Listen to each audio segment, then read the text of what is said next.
Hi friends, I'm Anna Helman. Thanks so much for being here today. I have another quick tip to share with you, and this one has to do with Stampin' Up's cling label stamps. I love that a year or two ago, Stampin' Up started making the cling labels for our stamps so that they stick really well to your acrylic blocks. But sometimes they cling a little too well, don't they? And they don't want to come off.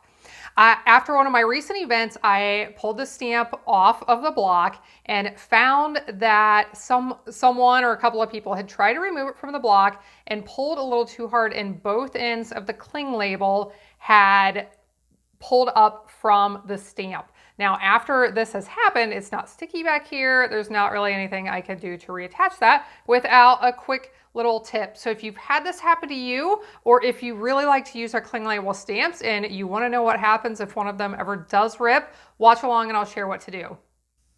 This beautiful fern stamp is from this Nature's Prints stamp set. I've been using it a lot. Like I said, I used it at a recent class, and when I went to put it away after it was over, this is what I found. So I lifted up on this end of the stamp, and if you can see, the label is still stuck to the block and no longer stuck to my stamp.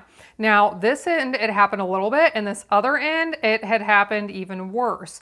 So I very carefully removed it from the block, and here is what I did to reattach this other end. Now you can see right now, I can pull it off. The label is staying stuck to the stamp, not stuck to my block. So I have fixed this other end, and I'll show you how I did that. It's very, very simple, and it involves something you probably already have in your craft room. If you don't, you have to try this stuff. Tombow glue. I will put links in the video description below to this and possibly a few other things if I think of some other things you may be interested in. But just put a thin coat of this on. Try to hold this up a little bit closer so that hopefully you can see this. You want it all the way to the edges. Now you don't want big globs of it. If you have big globs of it, it will ooze out and then you'll have more sticky. Probably won't cause a whole lot of problems, but just make sure it goes all the way to the edges. Now, once that is covered, lay that label back down.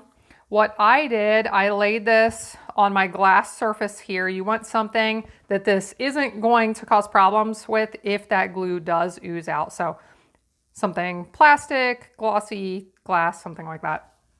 Some window sheets, a plastic cover from your embellishment case, something like that. Lay it down and put something heavy on top. What I decided to do was a few punches, just because that's what I have, and these are nice and heavy. They're great for weighing things down when you want something to lay flat when you're gluing it. So this is all I did. I actually let it sit overnight. You wouldn't need to let it sit that long. And then remove it, and it should be as good as new. Thanks so much for watching along. If you like my tip videos, make sure you subscribe if you're new here. And if you want to see more tip videos, click on my channel name below. You will go to my channel page, and the first or second playlist at the top is my card making tips and tricks playlist. You can watch them all day long if you like. Thanks so much. I appreciate you being here. I hope you have a blessed day, and I hope you'll be back again next time when I'll be here helping you to hand make with love.